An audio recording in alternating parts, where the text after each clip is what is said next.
Garrett Blevins here with an overview of the last 2 days in week 3 of cycle 3. We'll be moving next week into week 4 for the heaviest week of this 4-week training cycle, which I'm excited for. But I had a pretty good week this week. I didn't film all of day 2 benching, but I did film a good amount.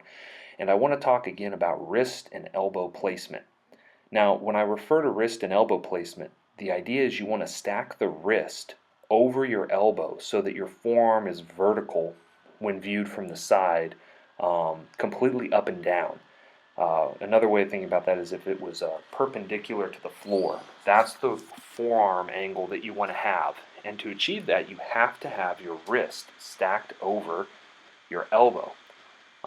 You'll see that you can over tuck. Sometimes I do that. If I'm going to mess up one way or the other, it is when I over tuck my elbows and I bring them in too close to my lats. Then, when I reverse the weight, I have to flare the elbow back out. And if I over tuck, then I always over flare back out. On this rep, you see a very smooth transition. There's a little bit of shakiness in the elbow where I kind of untuck too quickly. And that's where I'm not depending fully on my triceps.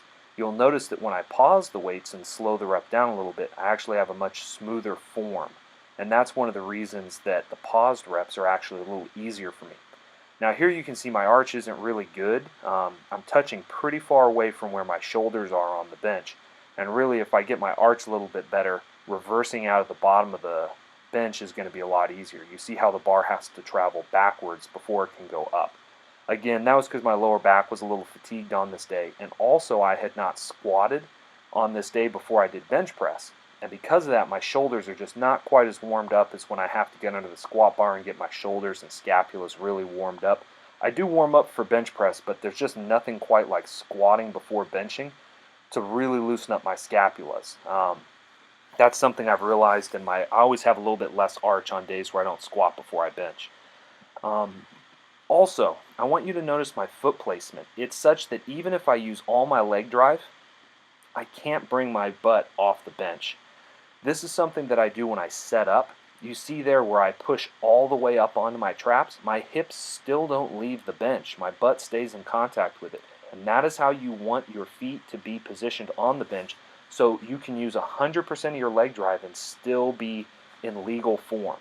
Now, for people with more hip mobility, that means that they're going to have to put their feet further back or further forward or further out to the sides. You still want to get your knee lower than your hip if you can, but for me, my quads and hips are so tight. That's pretty much the range of my flexibility with putting my knee down and back behind me. That's just what my hips can handle. And so that's something I've developed over time so that I never have to worry about my butt coming off the bench. Now, this is the next day, day 3. Of the workout, or I should say the next workout day. I usually have 48 hours in between my workouts. Bar path on this day was pretty good. Not quite as good as the previous weeks. You can see there I got a little forward on that rep, and I'm still working out where that top position is. Additionally, when I hold the forward lean at the top and just hold it and stand with that forward lean, my lower back will get aggravated a little bit. And it's because there's a lot of pressure on it for me to hold that. I think I may start in the more upright position that you see here and then kick my hips back after I get the start command in competition. That way I don't hold the bar over the middle of my foot. I actually hold the center of gravity a little bit behind the middle of my foot, and then I'll slowly break at the hips to set my position properly and then break at the knees to travel straight down. Regardless, these reps are far better than any reps that I've had with this weight before. My old 5-rep max was 540, and I can't remember exactly how hard that set was, but these sets were between RPE 6 or RPE 7, and it was really good. One of the things I've also noticed is my 4th rep. These were sets of 5. My 4th rep was harder than my 5th rep because I would take a really big breath for that 5th rep, gather everything together, and re-squat. I don't do that on every rep in these sets, only because it is so taxing to breathe that much. Doing a set of 5 is just really hard, and doing sets of 6, 7, or 8 is even more difficult. It really does make bracing hard, and I haven't quite figured out how to manage my breathing and my bracing all at the same time with every single rep. Though on the 5th and 1st reps, I usually try to really set those apart, kind of the same way I do with bench press. I don't think that's optimal. I would rather have all of my reps be really good, but it's just a lot of weight to stand there and hold and breathe in with. Um, Regardless, this last set, it was a little shaky on some of the reps, but I was really happy with the work overall on this day. To squat 5 pounds less than my rep PR and to keep that at, low RPE 7 or under was really encouraging. So either I've gotten a lot better at reps or I have a lot more strength in me than I've had ever before. Next week I'll be doing more weight and actually setting a rep PR, even though I'm only staying at around RPE 7. Bench press also went pretty well. I really feel like I'm starting to add some weight on the bar here. 390 was kind of an intimidating weight. I didn't know how well this day was going to go, but it went really well.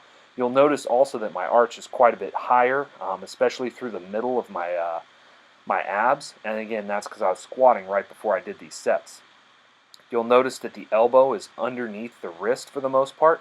I actually get a little bit too forward on the elbow and the bottom on some of these reps.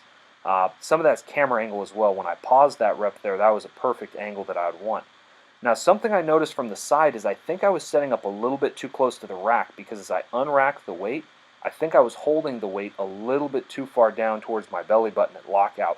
And that's going to require me to use a little bit of my delts to hold the weight out there lower than the center of gravity, where it would just sit right into my shoulders. I think about half an inch back would be a little bit better, maybe a quarter of an inch back. A small adjustment, but it can make a big deal when you're, or a big difference when you're holding that weight up. Again, pretty happy with these reps. They all looked pretty good. Now, I have a big channel announcement coming up as well. What I'm making is a program that is auto-regulating.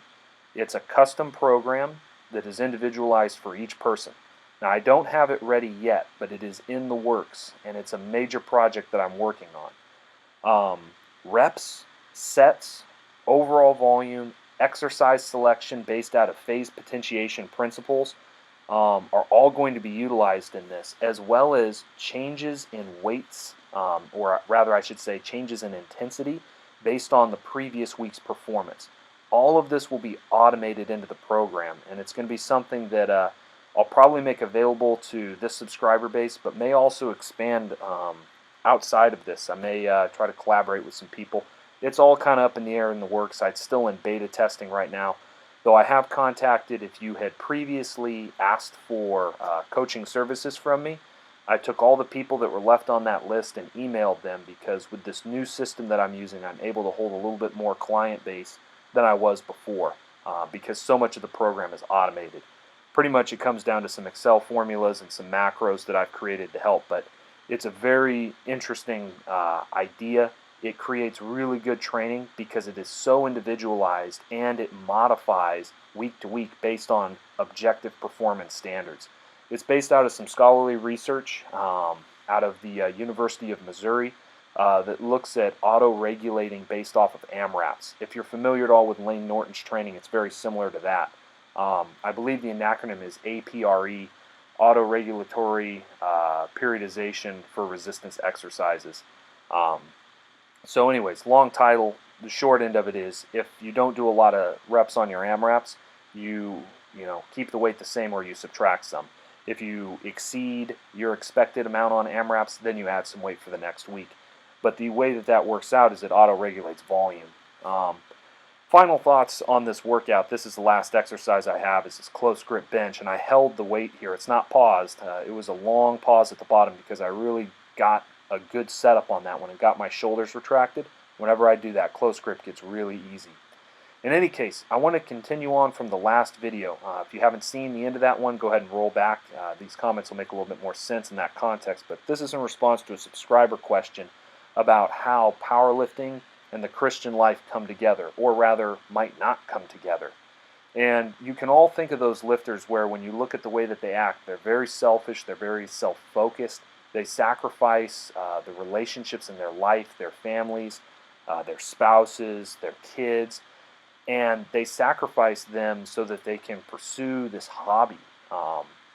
And I say hobby very purposefully because while it is a sport and while I take it very seriously in my own life, and it means a lot to me, It is not more important than my relationships with my family, my relationship to my spouse. Um, these things come first because people are more important than performance. At least that's what I believe. And that's where this verse comes out of, to do nothing out of selfish ambition. I think a lot of lifters who give up their relationships to pursue powerlifting later in their careers come back and realize that that probably wasn't the best decision. In fact, I would argue, and this is an experience of my own life when I have walked down that road, that when I've put so much stock into powerlifting that I'm just desperate to make gains, I actually push way too hard in my training, overtrain, and am much more likely to either stall out or have injuries. When I'm not trying to prove myself, when I'm not giving up everything so that I can succeed in powerlifting, that's when I'm able to pay better attention to my training, when I'm not as emotionally involved in the lifts and I make better training calls and decisions, when I'm more objective. I actually have a lot better progress.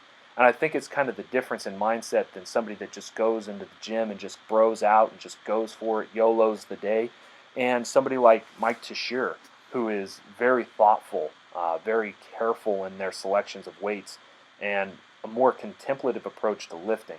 I think that allows for a more well-rounded life rather than the, let it all hang out, go for it at all costs attitude.